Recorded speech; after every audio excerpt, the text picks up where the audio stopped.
Hello everyone, welcome back to the channel. Today we're diving into a topic that's been making waves lately. Putin's summer of defeat 210 0 troops lost for zero gains. We'll unpack what's happened, how credible the numbers are, what this means for the war in Ukraine, and the broader consequences for Russia, Ukraine, and international actors. Let's start with the big claim itself. Over the summer of 2025, Russian forces reportedly lost more than 210,000 soldiers in a summer offensive that achieved almost nothing. No major territorial gains. No captured regional capital.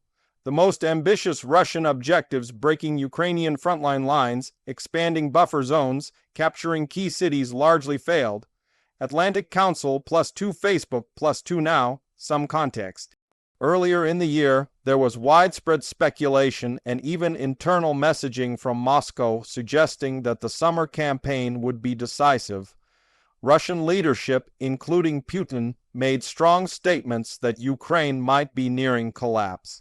They planned advances especially in southern Ukraine, in Donetsk and Luhansk regions, but also pushes towards Sumy and Kharkiv in the north. Atlantic Council, but as the summer played out, the Russian army failed to secure any major breakthrough. They did not capture a single major city. Strategic objectives like Pokrovsk in the east remained in Ukrainian hands. Efforts toward northern regions similarly stalled. Instead of advancing deep, Russian troops found themselves pinned and in some cases forced into retreats. Atlantic Council +1 The toll has been severe. Open source intelligence estimates and journalistic reporting suggest tens of thousands of troops lost, but the figure over 210,000 appears in multiple places. The loss is not only personnel.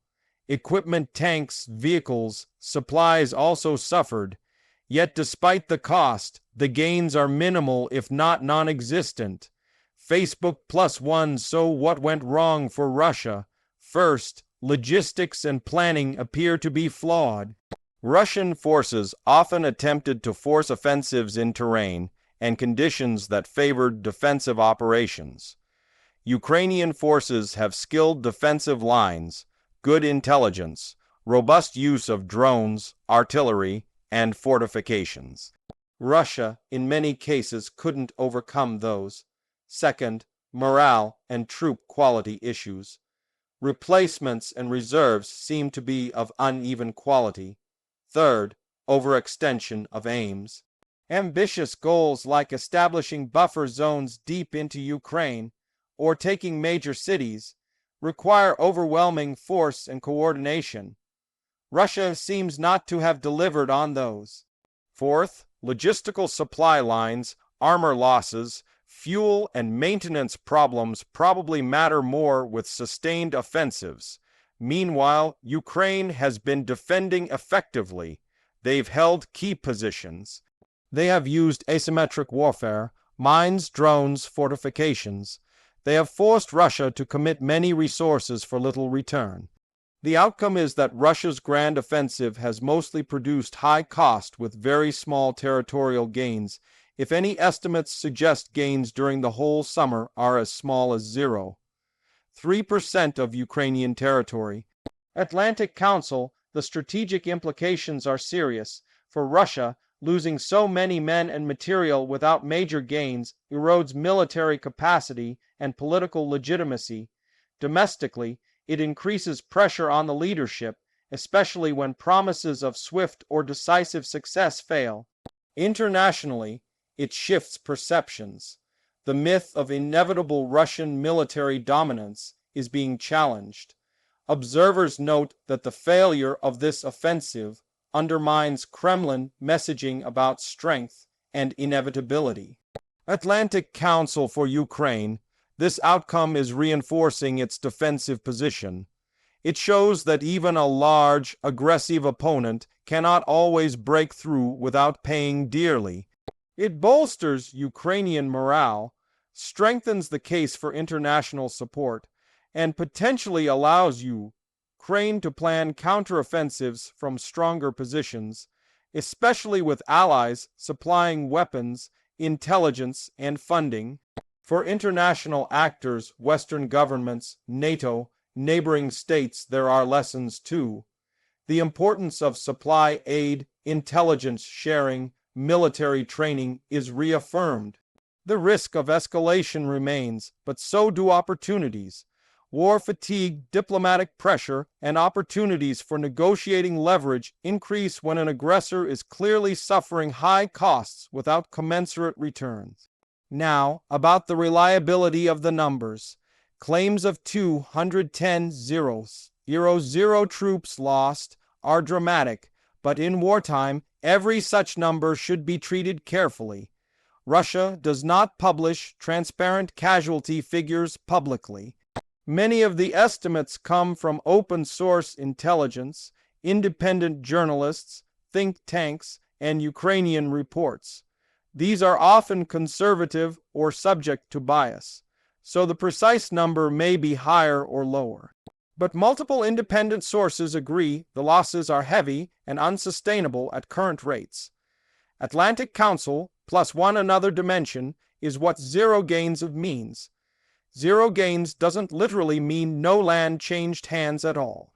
Rather, it means no strategic game-changing gains, no capture of a major city, no decisive break in Frontline, no buffer region that meaningfully shifts the balance, very modest territorial adjustments, if any, but nothing that alters the larger strategic picture. Atlantic Council, the summer of defeat may have long-term effects. 1. Attrition. Even when Russia replenishes forces, replacements are rarely equivalent in training and morale. Over time, quality degrades. 2.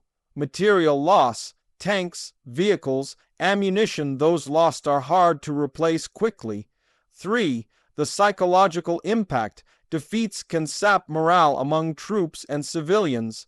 Them seeing promises of success unmet can create domestic discontent. 4. Diplomatic cost. Allies may hesitate. Financial and logistical strains increase. On the Ukrainian side, there are risks too. Defending continuously under pressure strains resources, logistics, mental health of troops, civilian losses. Maintaining international support is always uncertain, but right now, Ukraine seems to be having more successes defending than Russia is achieving attacking. Looking ahead, there are several possible scenarios. 1. Russia might pull back, regroup, try a different strategy. More limited offensives, more focus on supply lines, more attritional warfare rather than large breakthroughs. 2. Ukraine might seize the momentum to counterattack or exploit weaknesses in Russian positions, especially where Russians are overextended. 3. Stalemate. Neither side able to achieve decisive gains, leading to war of attrition. 4. External pressure, sanctions, diplomacy, internal instability could force Russia to adjust war aims or negotiate. Also, war economics. Russia's cost of sustaining large troop commitments, equipment losses, fuel, ammunition all mount up. If those costs increasingly outpace what Russia can afford, strains will show in domestic budget, in industrial capacity, in ability to maintain supply chains. Politically, Putin's narrative of strength is undermined. Domestically, discontent may grow if losses are seen as pointless. Internationally, Russia may lose credibility. The myth of invincibility helps in propaganda and bargaining.